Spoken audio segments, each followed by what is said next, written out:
আসসালামু আলাইকুম। Hello everyone, সবাইকে আমার চ্যানেল প্রিয় গণিতে স্বাগতম জানাচ্ছি। আমি আরজু আরারুনা, মোহাম্মদপুর কেন্দ্রীয় কলেজের গণিতের প্রভাষক। আশা করছি সবাই ভালো আছো। তোমাদের আমাদের যে অর্ডিনারি ডিফারেনশিয়াল ইকুয়েশন আমরা পড়াচ্ছিলাম, আমরা এর পরবর্তী চ্যাপ্টারে আজকে চলে যাব। তো আমরা যে চ্যাপ্টারটা পড়ছিলাম সেটা হচ্ছে first order and first degree differential equation, যেটার আজকে চ্যাপ্টার 3C-টা আমরা আজকে করব। তো সরাসরি অঙ্কে চলে যাওয়ার আগে বলছি, এখানে কিছু নিয়মের অঙ্ক আছে। আমি যে নিয়মের অঙ্কটা করাবো নিয়মটা পাশে ছোট্ট করে আলোচনা করে দিব। তো আমাদের এখানে যে অঙ্কগুলো করব সেগুলো হচ্ছে প্রতিস্থাপন এবং রূপান্তর পদ্ধতি। তো এখানে আমার প্রথম কাজ হচ্ছে এই সমীকরণগুলো M dx plus N dy equal to 0 আকারে যদি কোনো ডিফারেনশিয়াল ইকুয়েশন থাকে, তাহলে তারা যদি সমমাত্রিক না হয় সেই ক্ষেত্রে আমাদের এই ধরনের অঙ্কগুলো করতে হবে। তো আমি পদ্ধতিটা আলোচনা করব না, অঙ্কের মাঝখানে পদ্ধতিটা বুঝিয়ে দিব। তো প্রথম পার্ট হচ্ছে একটুখানি যেটা বলা যেতে পারে, যদি আমাদের কোনো সমীকরণ এরকম থাকে যে dy by dx equal to a1x plus b1y plus c1 divided by a2x plus b2y plus c2, যদি এই ধরনের কোনো ইকুয়েশন থাকে তাহলে আমরা প্রথমে খেয়াল করব যেখানে a1 বাই a2 এটার মান b1 বাই b2 এটার মানের যদি সমান না হয়, সেই ক্ষেত্রে আমরা এক্সের মান এবং ওয়াইয়ের মান ধরে নিব। তো এক্সের মানটা সেই ক্ষেত্রে ধরে নিতে হবে আলফা প্লাস এইচ, আর ওয়াইয়ের মানটা ধরে নিতে হবে বিটা প্লাস কে। এখানে আলফা এবং বিটা বলতে চলক বোঝানো হবে, এবং এইচ এবং কে যে কথা দুটা বললাম তারা হচ্ছে ধ্রুবক হবে। এরপরে যে প্রসেসিংয়ে আমরা অঙ্ক করব সেই প্রসেসিংটা আমি এই অঙ্কে করে দিব। যেমন দেখো, এই অঙ্কটায় দেখো আমাদের এখানে এক্সের সহগ a1 হচ্ছে 2, এক্সের সহগ a2টা হচ্ছে 3, তার মানে 2/3। আর এখানে ওয়াইয়ের সহগটা হচ্ছে b1 যেটা 1, এটা হচ্ছে 1, তাহলে 2/3 এটা কি 1-এর সমান হবে? ইজ নট ইকুয়াল টু, তার মানে সে 1-এর সমান নয়। সেই ক্ষেত্রে আমার অঙ্কের প্যাটার্নটা এই যে এখন যে নিয়মে করব সেই নিয়মে তোমাদের করতে হবে। তো আমরা অঙ্কে চলে যাচ্ছি। আমি প্রথমেই বলেছি যে আমাদের এই ধরনের অঙ্ক থাকলে কি ধরে নিতে হবে, এক্সের মান আলফা প্লাস এইচ এবং ওয়াইয়ের মানটা ধরতে হবে বিটা প্লাস কে, এই দুটো ধরে নিতে হবে। আর এখানে ডিএক্স ইকুয়াল টু, তাহলে এটা ডি আলফা, যেহেতু আলফা চলক আর এইচ কনস্ট্যান্ট, আর ডি ওয়াই সমান সমান ডি বিটা, কারণ এটা বিটা হচ্ছে চলক আর কে হচ্ছে কনস্ট্যান্ট। সো কনস্ট্যান্টকে ডেরিভেটিভ করলে তো 0 হয়ে যাচ্ছে। সেক্ষেত্রে আমরা এখন 1 নাম্বার থেকে কি পাই, 1 নাম্বার সমীকরণ যদি আমি এটাকে চিন্তা করি তাহলে আমরা 1 হতে পাই d beta by d alpha equal to, এখানে আমরা এক্সের জায়গায় মান বসাবো আলফা প্লাস এইচ, তাহলে একবারে যদি মান বসিয়ে দেই তাহলে এটা হবে 2 আলফা প্লাস এইচ প্লাস ওয়াইয়ের মান হচ্ছে beta plus k minus 2 divided by 3 alpha plus h plus beta plus k minus 3 equal to 2 alpha plus beta plus 2h plus k minus 2 divided by 3 alpha plus beta plus 3h plus k minus 3, তার মানে কনস্ট্যান্টগুলো এক পাশে রেখেছি, alpha বিটাগুলো সামনে রেখেছি, এইভাবে চলে আসছে। তো এটাকে আমি 2 নম্বর সমীকরণ দিচ্ছি। এখন আমরা এইচ এবং কে এমনভাবে নিয়েছি যাতে তারা এই সমীকরণ প্রথম আর দ্বিতীয় এই দুইটা যে মান দেওয়া থাকলে দুইটা সমীকরণ আছে সেই দুটাকে সিদ্ধ করে। তার মানে এক্স এবং ওয়াইয়ের জায়গায় এইচ এবং কে বসানো হলে মানটা 0 চলে আসে। সো এইভাবে আমরা এইচ এবং কে ধরে নিয়েছি। তাহলে সেরকম যদি হয় তাহলে আমরা সরাসরি লিখতে পারবো এই প্রথম পার্টের ক্ষেত্রে এক্স এবং ওয়াইয়ের জায়গায় এইচ এবং কে বসাবো, আর এখানেও আমরা এইচ এবং কে বসাবো এবং এদেরকে 0 লিখবে। এইটা হচ্ছে এই ধরনের অঙ্ক করার প্রসেসিং। ওকে, সো এখন আমরা লিখতে পারি 2h plus k minus 2 equal to 0 and 3h plus k minus 3 equal to 0।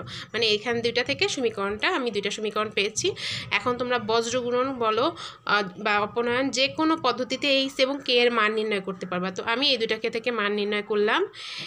H divided এইচের ক্ষেত্রে যখন আমি নিব তখন বাতে -3 + 2 -3 + 2 ইকুয়াল টু কে এর ক্ষেত্রে বাদ থাকবে -6 +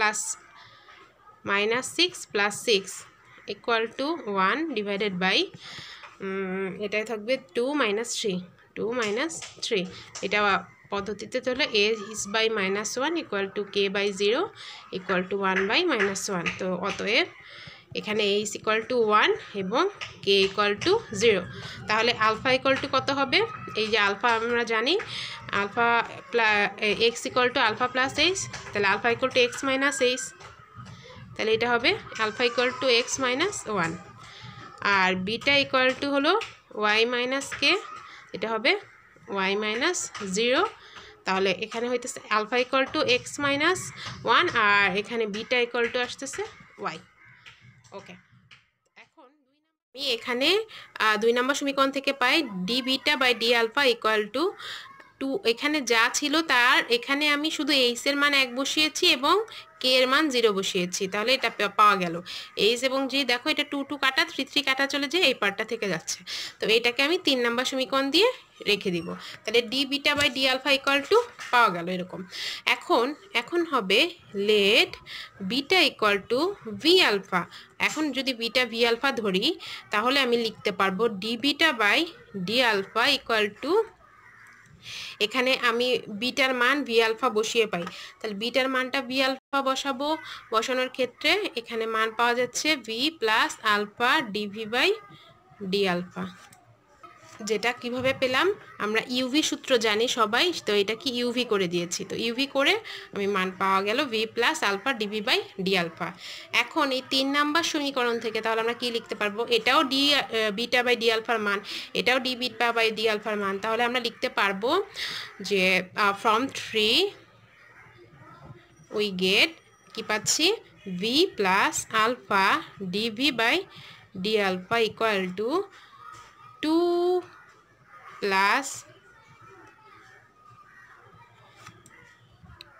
এখানে 2 আলফা, যেহেতু আলফার জায়গায় কত বসাবো? আলফার জায়গায় আলফাই থাকবে, প্লাস বিটার জায়গায় হয়ে যাবে ভি আলফা ডিভাইডেড বাই এখানে 3 আলফা প্লাস বিটার জায়গায় ভি আলফা।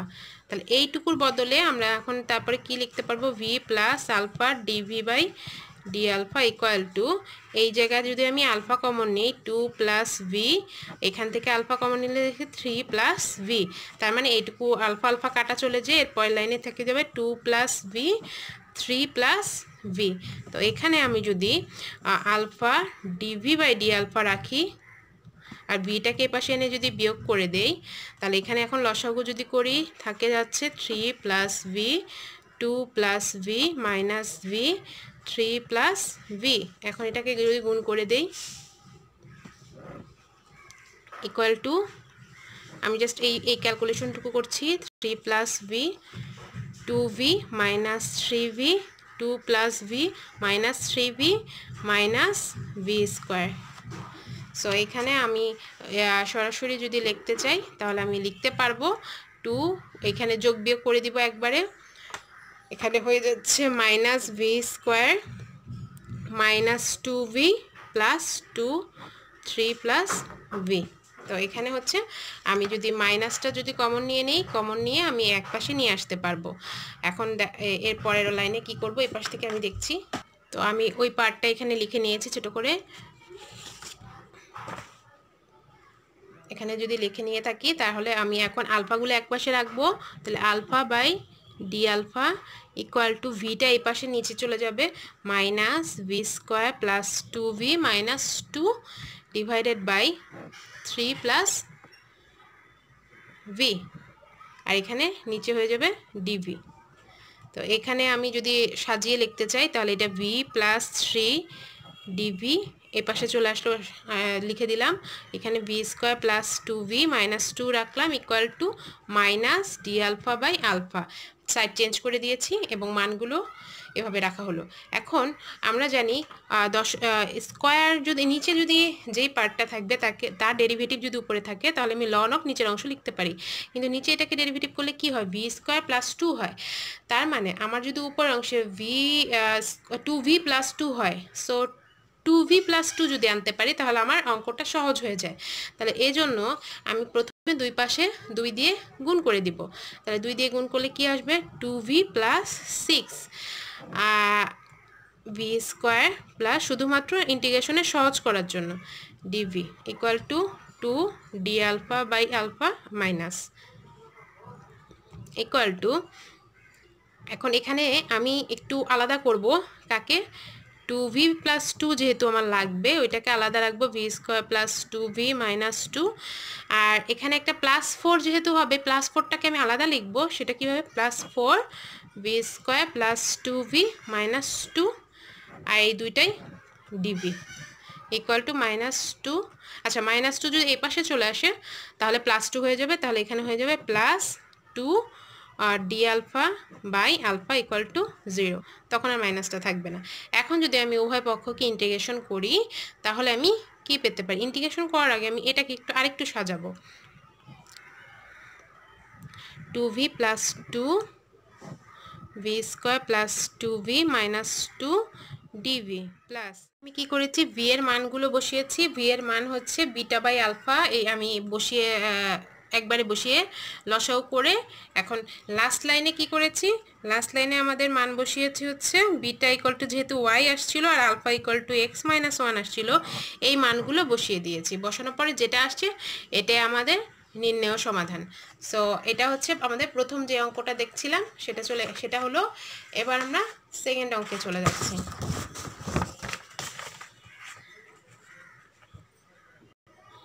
সেকেন্ড অঙ্কে যাওয়ার আগে এটার ডিটেলস একটু বলবো, সেটা হচ্ছে এই ধরনের অঙ্কে আমাদের প্রথমত ডিওয়াই বাই ডিএক্স এইভাবে দেওয়া আছে, সেখানে a1 by a2 equal to b1 by b2, মানে এটার a1 আর a2 ভগ্নাংশ আর b1 বাই b2 এটা যদি সেম হয় তাহলে এটা হলো 2, আর এই পাশে b1 বাই b2কেও 2।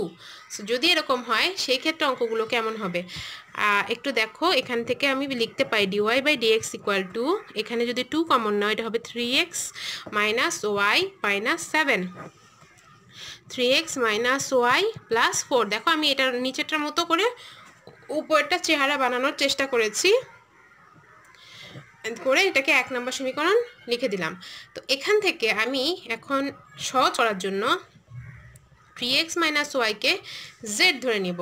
সেই ক্ষেত্রে আমি যদি উভয় পক্ষকে ডেরিভেটিভ করি তাহলে 3 minus dy by dx equal to dz by dx পাওয়া যাবে।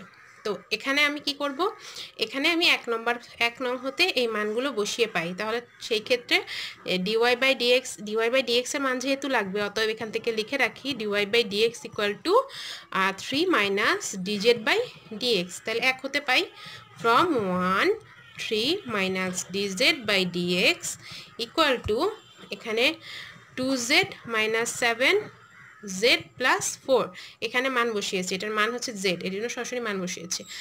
বসানো হলে এই 3 এর পাশে চলে গেল, তাহলে এটা পাওয়া যাবে dz by dx equal to 3 minus 2z minus 7z plus 4।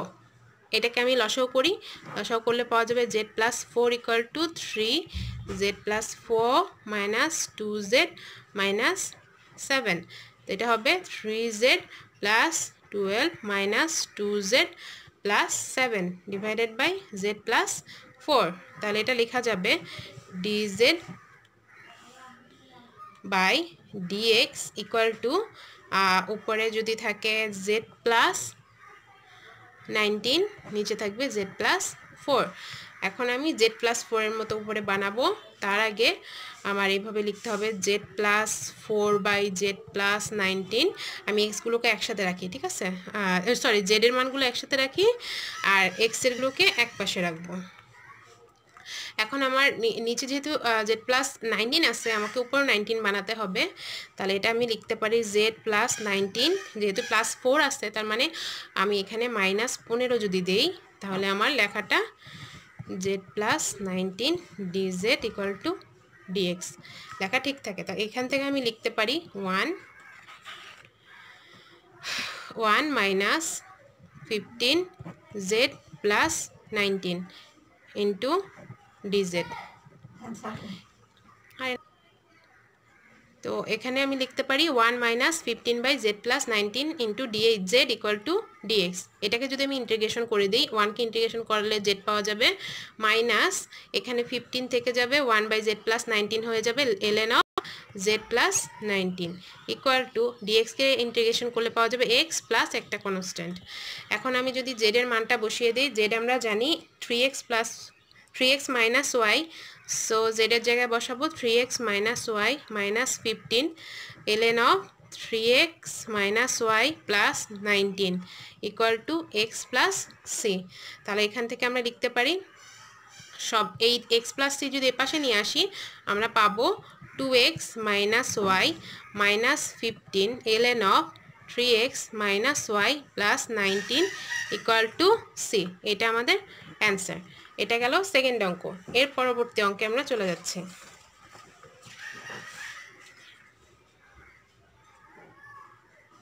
এর পরবর্তী অঙ্কে সমাধানে আমাদের দেওয়া আছে solve 2x plus y plus 1 into dx equal to plus 4x plus 2y minus 1 dy equal to 0। এটাকে আমাদের প্রথমে ডিওয়াই বাই ডিএক্সের মতো করে আনতে হবে।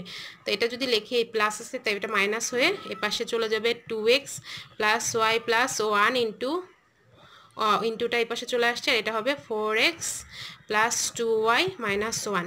এখান থেকে আমি যদি 2 কমন নিতে পারি তাহলে এটা থাকবে 2x প্লাস ওয়াই প্লাস 1, এখান থেকে 2 কমন নিলে হবে 2x প্লাস ওয়াই মাইনাস 1। এটাকে 1 নম্বর সমীকরণ দিয়ে লিখে রাখবো ডিওয়াই বাই ডিএক্স। মানে আমরা আগে আমাদের অঙ্কের সিস্টেমে নিয়ে আসছি। এখন আমি 2x প্লাস ওয়াইকে যদি জেড ধরে নেই তাহলে এখান থেকে আমি লিখতে পারি 2 plus dy by dx equal to dz by dx.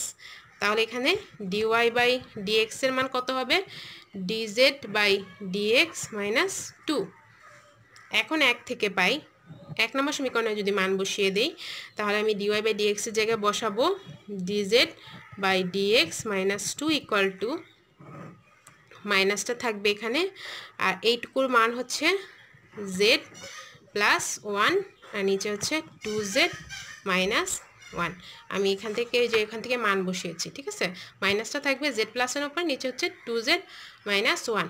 এখন আমি এই 2 এ পাশে আসলে যোগ হয়ে যাবে, তো এটা হবে dz by dx equal to এটা এই পাশে প্লাস হবে তাহলে 2 minus z plus 1 2z minus 1 equal to 2z minus 1 থাকবে 2 থাকবে 2z minus 1 minus z minus 1। তো এটা হয়ে যাবে 4z minus 2 minus z minus 1 by 2z minus 1। তো এটা হয়ে যাবে dz by dx equal to 3z, এখানে থাকবে হচ্ছে উপর থেকে থাকতেছে 3z মাইনাস 3, নিচে হচ্ছে 2z মাইনাস 1। তো এখন আমি z এবং x আলাদা করে নিই। আমি যদি এখান থেকে 2z প্লাস এটা যদি এপাশে চলে আসে তাহলে এখানে 3 কমন নিয়ে যাই, আর জেডগুলোকে যদি একসাথে রাখি তাহলে এটা হবে 2z minus 1 divided by z minus 1 dz। খেয়াল করো আমি 3 কমন নিয়ে নিয়েছি, 3 কমন নেওয়ার পরে ইকুয়াল টু এটা 3টা এই পাশে dx এর সাথে রেখে দিয়েছি। এখন এটাকে আমি জেড মাইনাস 1 বানাতে হলে প্রথমে একটা 2z মাইনাস 2 প্লাস 1 লিখতে হবে। প্লাস 1 কেন লিখলাম? এখানে আমি এই যে মাইনাস 1 করলাম, z minus 1 dz equal to 3 dx. এখন প্রথম দুইটা থেকে যদি 2 কমন নাও তাহলে এইভাবে লেখা যাবে 2z 2 প্লাস এখানে থাকে যাবে 1 by z minus 1 dz equal to 3 dx. এখন যদি ইন্টিগ্রেশন করি তাহলে এই 2কে ইন্টিগ্রেশন করলে হয়ে যাবে 2z মাইনাস প্লাস এটা হয়ে যাবে ln of z minus 1 ln of z minus 1 equal to 3x plus একটা কনস্ট্যান্ট c। এখন আমরা যদি z এর মান বসিয়ে দিই তাহলে z এর মান হলো 2, z এর মান হচ্ছে 2x plus y plus ln of 2x plus y minus 1 equal to 3x plus সি। এটা হচ্ছে z এর মান। এখন আমি এইগুলো এটা যদি গুণ করে আর এই 3xটা যদি এই পাশে নিয়ে আসি তাহলে অ্যান্সারটা দাঁড়াবে x plus 2y plus ln of 2x plus y minus 1 equal to c. আর এটাই আমাদের নির্ণেয় সমাধান। তাহলে এই চ্যাপ্টার থেকে মোটামুটি এই অঙ্কগুলো করলে তোমাদের অঙ্ক কমন পড়ে যাবে। পরবর্তী চ্যাপ্টার ভিডিও নিয়ে হাজির হব। আল্লাহ হাফেজ।